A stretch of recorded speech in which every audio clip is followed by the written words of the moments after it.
Hi, everybody. This is Leanne Huang at Chapin Hall. Thanks for joining us today for this fellowship webinar. I'm going to quickly turn it over to Deb, and so that she can welcome you all, and then we'll get started.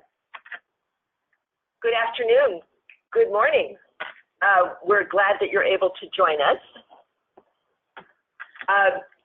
This is, for some of you, it's like old home week. You've been through this before. For others of you, you're new to the fellowship program. I've had the pleasure to work with a number of you over the years, so it's great to have you on board with this fellowship program. For those of you that I haven't had the pleasure of meeting, I look forward to doing that over some time over the next couple of years. This is our 8th cohort of fellows. You're going to learn a lot about the background of the fellowship and our purpose, but our primary reason for doing the fellowship from the very beginning was recognizing the fact that none of us are getting any younger, and it's really important to have a strong generation of new leaders to guide the field going forward, and that's what we've been fortunate enough to do over the years we've been running this fellowship.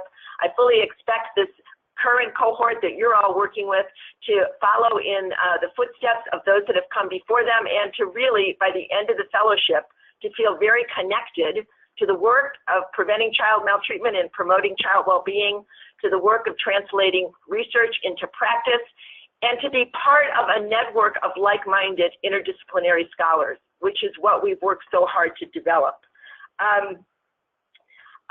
Your role in this fellowship going forward is really, you're the chief cheerleaders for your fellows. You're the ones that are going to guide them through their dissertation and launch their career.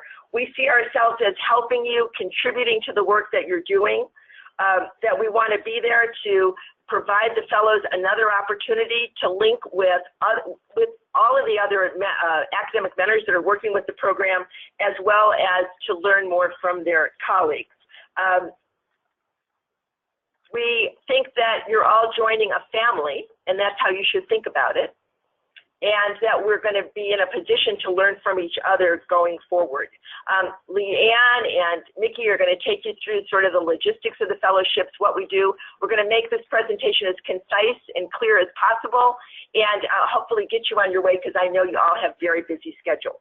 So with that, I'm going to turn it back to Leanne, and again, thank you so much for supporting us in the program. Thank you, Deb.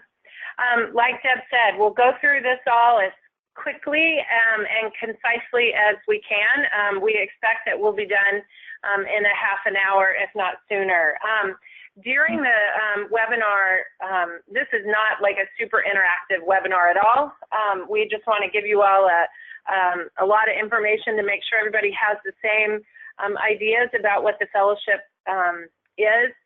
You can always enter questions into the little question box thing or chat box, whatever it's called on your end, and we'll try to make sure we answer those. All right, so our agenda today, I'll introduce the staff here. We'll talk about the purpose of the fellowship program, expectations for fellows, all of our different activities that we have planned for the year, and then we'll talk definitely about what your role is and some opportunities for engagement. So let me start first with the fellowship team. You all just heard from Dr. Deborah Darrow. She's our fellowship chair. I am the fellowship manager because we are losing Sarah, who is leaving us at the end of this week. We're sort of in mourning at Chapin Hall about that. But I've been involved from the beginning and will continue to be involved. Colleen, who is on the phone, is our evaluation coordinator, and she will talk to you all in a little bit on the webinar. And then, Mickey, do you want to introduce yourself? Yeah, hi everyone. My name is Mickey Anderson. I'm the project assistant here on the Doris Fellowship team, and I'm excited to get to know you all. You can always reach out to any of us. Mickey and I are probably the quickest to respond to email, and probably could answer most of your questions the fastest. Although always feel free to reach out to Deb as well. Okay, we're going to talk about the purpose of the fellowship now. I think you all are pretty aware of this, being that you helped your fellow with their applications and wrote a recommendation letter. We wanted to make sure we went over it. our first purpose is to develop leaders in this field, the child well-being, the prevention field. We want to support their development. We have a strong focus on interdisciplinary knowledge and research. One of the things you'll hear about later in the webinar is our small group strategy that we use to really help with that. We hope to foster new knowledge and strategies to prevent child maltreatment. The small groups help with that, but a lot of that really comes from individual fellows, especially in their work with their academic mentors. And then the last one is to really increase the visibility and effectiveness of the field. I would like to add increase the commitment to this field. We have some fellows come into the program and are maybe less committed when they first come in and leave much more committed to the idea of a career in child well-being and especially in prevention. Okay, Colleen, do you want to walk everybody through the expectations for fellows? Absolutely. Hi, everyone. So we do have a few expectations for fellows while they are active in their 2 years with the fellowships program, just to make sure they maintain a close tie with the network and their cohort. We expect active participation in the various activities we do have throughout their 2 years, and we will go into those activities in a little bit, the meetings and webinars and other such learning activities. We do have a few internal evaluation activities we expect them to complete, and I head that up. That includes some submissions of publications and presentations, as well as some phone interviews we do periodically with them. We obviously expect them to maintain communication with their mentors, with yourself and their policy mentors. And with the policy mentor, they do have a policy mentor goal sheet. With you all, we understand that that's a pretty natural ongoing relationship that you have had they've had coming into the fellowship, so that's not typically something that is an extra burden on them, but we just expect them to maintain that communication with you all. And obviously that they continue their progress on their dissertation. And we will talk in a little bit about how we check in with you all to make sure they are doing so. Great, thank you, Colleen. So right now we're going to go through kind of our program activities or program strategies. I guess it looks like we have 5 listed. I always feel like there's like a million more, but I guess they fall under these categories. Our different meetings and events, those are mostly for fellows, but we do have some for mentors. Our webinars, we will definitely go through our communication strategies. Like I said, we'll talk about the small groups and make sure you all understand what those entail and what the value of those have proven to be. And then lastly, we'll focus on the mentoring relationship. The academic mentors, although that, again, is the most traditional, so we won't spend as much time on that, but want to explain the policy mentor, and we also now have peer mentors. So, Mickey, can you talk about meetings and events, please? Yeah, absolutely. So throughout the fellowship, we have many different meetings and events that happen, and the purpose of them really is to bring fellows together in a face-to-face setting, to have these in-person meetings to help build the network. We found that that's been incredibly valuable for all of our fellows throughout the years with really building their networks there. So we have workshops and presentations that happen, and we bring in experts to kind of support the fellows, sharpen their research skills, bring in new perspectives and interesting topics on that. So one of the meetings that we have is the annual meeting, and that's for the current 30 fellows that we have at that time. So the annual meeting happens in September. This year it's the 12th to the 14th, and that'll be Cohort 8 and 7. So we have 2 cohorts attending, and Cohort 8, which is this cohort, will be attending the 12th and 13th here at Chapin Hall at the University of Chicago. Some other events that we have a mid-year meeting that is not at our Chapin Hall location. That changes every year. So this year, or this upcoming year, we will have it at Arizona State University, and that'll be from late February to early March. That is also for the current fellows, which is a requirement, and then we also have a fair amount of graduated fellows that attend as well. And then throughout the year, we have these great reception and networking events that happen.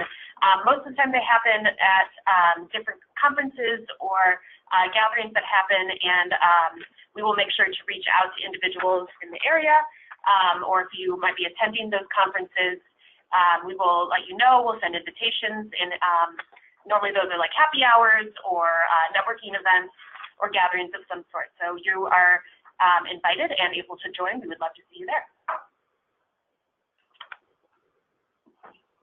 All right, and now, Colleen, I'm going to hand over the webinar's information to you.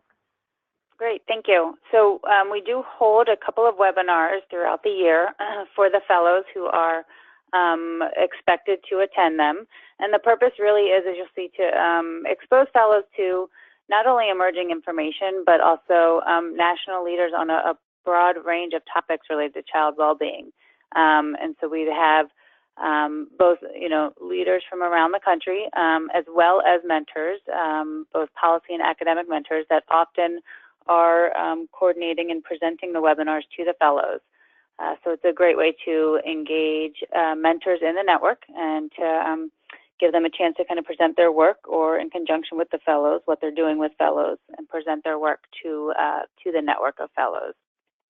We've had, as we've mentioned, a broad range of topics. We've recently had one on networking, on how to, effective communication with advocates and state legislatures.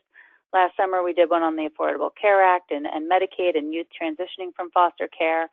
So, so we like to expose the fellows through these webinars to kind of a broad range while they're in the fellowship, and get to hear from their peers and their peers' mentors as well.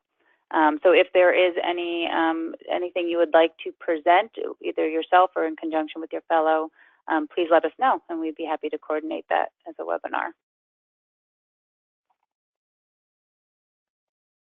Great. So some of the communication strategies that we do at the fellowship, there are a handful of electronic ways that we communicate. The first is our website. So if you all visit dorisdofellowship.org, you will see not only information on the fellows, but some more information about the program, newsletters, and then general information as well. We also do list mentors and their contact information on the website. So if any contact information or career information changes, or you have updates or anything of that sort, feel free to email me any of those updates. I'm happy to make them. We also have something called the NING Network. NING is a platform that is just for our fellows. It's all current and graduated fellows. And it's a great place for networking. It's a great place for sharing resources, for sharing opportunities, and for events as well. So that's something that our fellows are using and connecting with throughout the year. And then we also have a newsletter. This is a monthly newsletter, and it has many different topics, including events that have happened, highlights or spotlights on mentors or fellows and the research that they're doing, and a lot of great general updates about the field itself. So we send that out to not only just the fellows and mentors, but we also to our advisory board members and Shape and Hall staff. So it's a pretty big distribution list, and it's a great way to keep people updated on the great work that the fellows are doing and updates in the field as well. So if anybody has anything they'd like to share or any questions about it, feel free to reach out to me. You can email me anytime. Thank you, Mickey. I just want to echo what Mickey had to say about the newsletter and the website. We are happy to post updates from your own careers, what's happening, anything that you think would be of interest to fellows or other mentors, just let Mickey know. Okay, so I'm going to talk about the small groups. So let me just first explain these. Each cohort we split into 3 small groups, so made of 5 people each. We assign those small groups on a variety of factors, trying to make sure they're interdisciplinary, that they're not all like from the same school or all from the same geographic region. Those are often grouped on either research interests or I mean, it's obviously not specific like dissertation topics because there are way too many differences in those, but like general interest in populations being studied or issues that children and families face, that sort of thing. We've listed the purpose of these small groups. It's really to learn to collaborate with an interdisciplinary group of scholars. People talk about that all the time, but actually having to sit down and try to do it it's proven to be a very good experience, a really good learning experience for fellows. They and very what is the word, like I can't think of it, like really broadens their horizons or their thoughts about child well-being when they learn about how a different discipline sees a specific issue or problem. That's been very valuable to fellows. Obviously to share resources and information just about what's going on in the world, in their field, and around the topics that they all care about. To make connections with a smaller group of fellows, obviously it's easier to get to know, 4 other people than it is to get to know 14 other people. And the last one is social support. This has been also something that has been very important for fellows, especially fellows who might be in a doctoral program where there aren't really others or very many people doing work in this area. Their small groups have been their real source of support as they make their way through their dissertation. So each small group is expected to work on a project during their fellowship time. We don't have like strict rules about this. If it's a super easy and short project and they get it done in a month or 2, then we ask that they continue to work on something else for the second year of the fellowship. Most small groups end up working on one project that's a little bit more involved. We listed some examples, writing op-eds or opinion pieces. Some small groups have taken on actually writing a journal article for publication, book chapters, infographics, or a poster presentation at academic conferences. Those are just some examples. We have other groups, like there's one that's working on collaborating with a local policy-making body to help them figure out some issues around home visiting. I mean, they really do run the gamut, and we will work with the fellows when they're here in September, in like, it feels like a week, but I know it's more like a month, to help them get started on that process. So those are the small groups. Colleen, can you talk a little bit about our mentoring strategy for the fellowship? Absolutely. So the mentor strategy is an important one for the fellowships program, and we feel that the mentor relationships fellows have are an integral part of their experience with the fellowships and the network. So we now have 3 types of mentors that fellows have while in during their 2 years. Obviously, the academic mentors, you all, providing support for the fellows as they work towards completing their dissertation. For the most part, often the academic mentors are the dissertation chairs, so this isn't anything new. You all are already pretty immersed in the work they are doing towards their dissertation, but that is just the expectation of the fellowship as the academic mentor. And then also as they are thinking about what's next and helping them in any networking needs they may have, or exploring career options that may be a good fit for them. The policy mentor is something that is sometimes a new relationship for fellows, and sometimes it's a relationship they bring in to the program. But policy mentors really do play an important role in helping fellows think about that translational research piece and how to think about conducting research that has policy and practice implications. And they really help facilitate engagement and networking and introducing fellows into different policy and practice worlds and people, and really making that connection between the two, which we hear is fellows find very valuable in their experience. And then a few years ago, we began a peer mentor program based on feedback we were hearing. And what we do is each fellow comes in and is paired with a graduated fellow, so someone who has completed the fellowships program and exited out. And they have they pair up and they talk. You know, it's a pretty casual relationship. They can determine how frequently they talk and what they talk about, but it's just a good way to give the younger scholars and fellows in the network a chance to connect with someone who's been through the process, who's, you know, maybe gone through the job search process, or challenges with completing a dissertation that they can connect with and bounce ideas off of and seek advice from.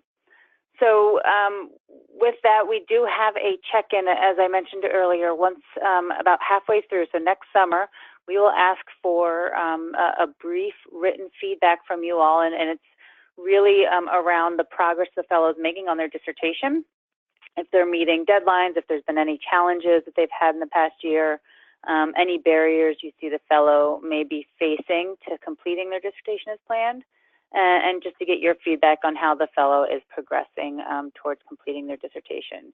We get feedback also from the policy mentors. We ask them some different questions at the same time next summer, and together these progress reports, we call them, help us determine the funding for the fellows for the second year of the fellowship program. And so that is kind of the key points of the mentor strategy. Great, thank you, Colleen. So the next slide is it's just a list of all of the academic mentors for Cohort 8.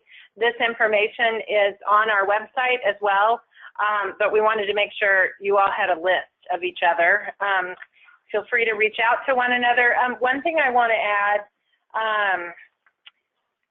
well, I guess if you go to the next slide, I guess it's part of this, but Colleen really kind of went through this already, the academic mentor, kind of our expectations, but, you know, engage in regular communication, focus on dissertation and rigorous research, and engage in career planning. One thing I just wanted to add to this is it is our hope that possibly the academic mentors and the policy mentors might at least meet or participate in some sort of conversation with the fellow. Fellows that have done that, that is not a requirement, but fellows that have done that with their academic and policy mentors in the past have really said that it has led to some very interesting work and sharing of ideas. So that's one thing that if you're looking to really think about how to get the most out of this fellowship experience, that is one thing we would highly recommend.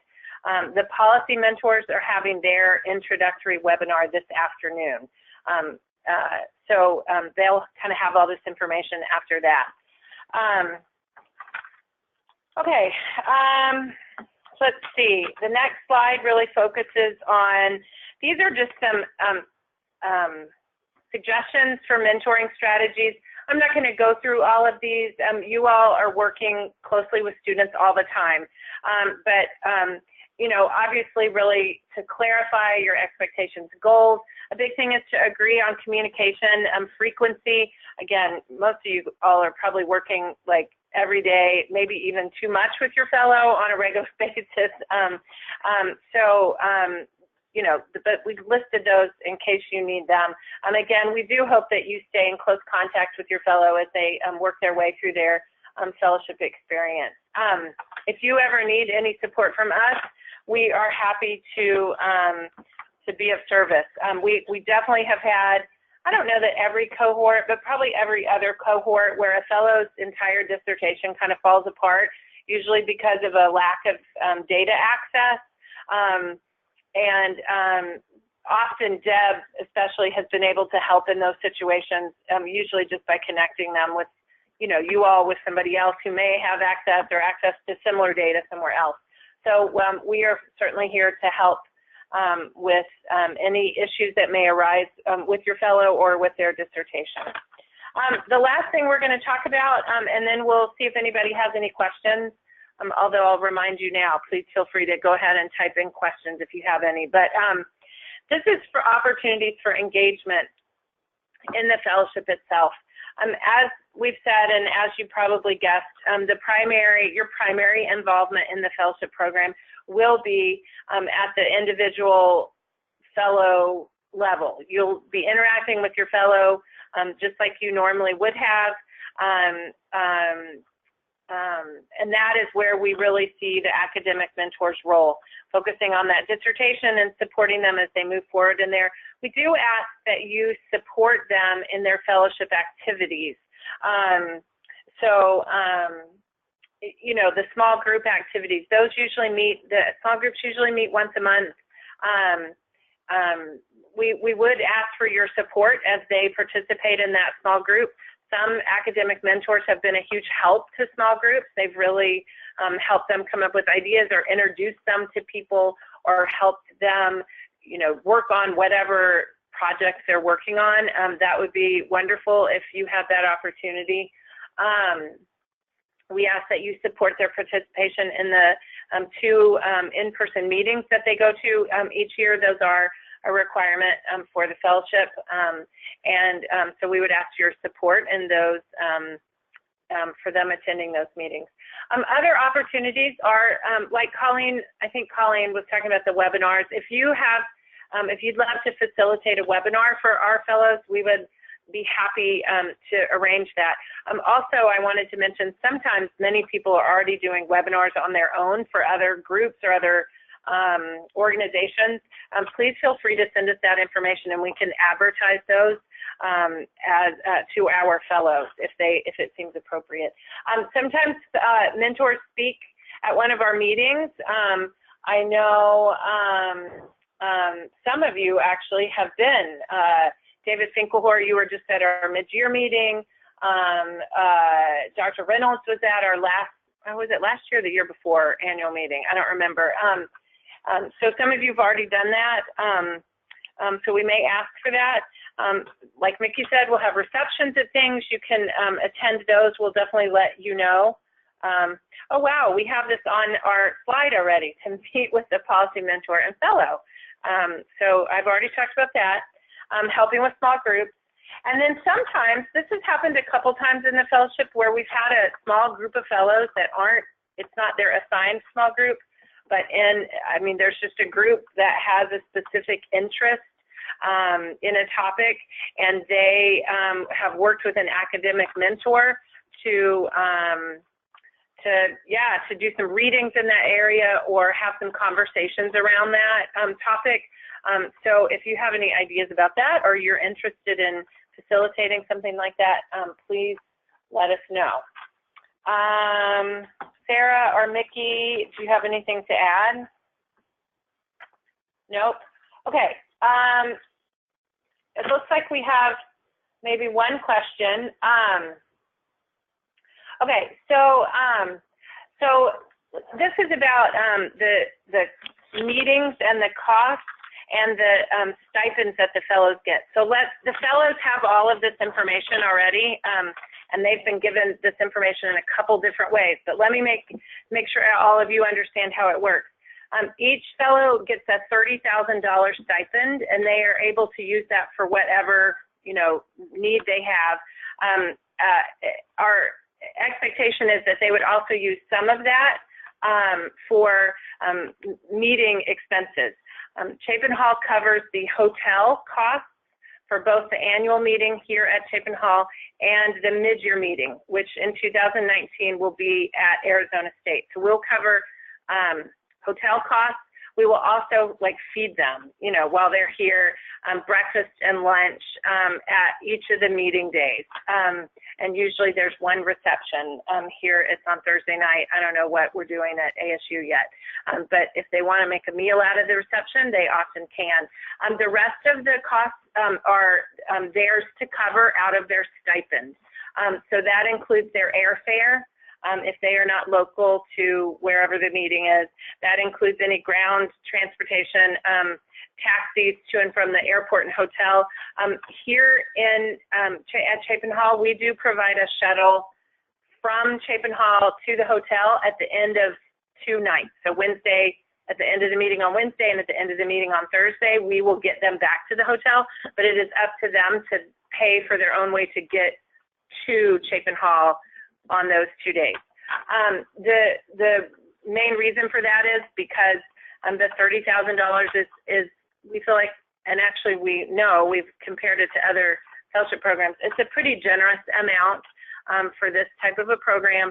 And the second thing is really just logistics. Like, it's just easier for people to plan their own travel, buy their own airfare, et cetera. So that would require quite a bit of staff time on our end to coordinate all that. So they should be able to cover all of that with their stipend. And again, the fellows have all that information, but if anyone has any questions or concerns about it, please let me know. Let's see. We had another question about like a peer dissertation support group. I'll be honest, we haven't talked about that specifically, but that's what the small groups are basically. I mean, they do end up working on a project together.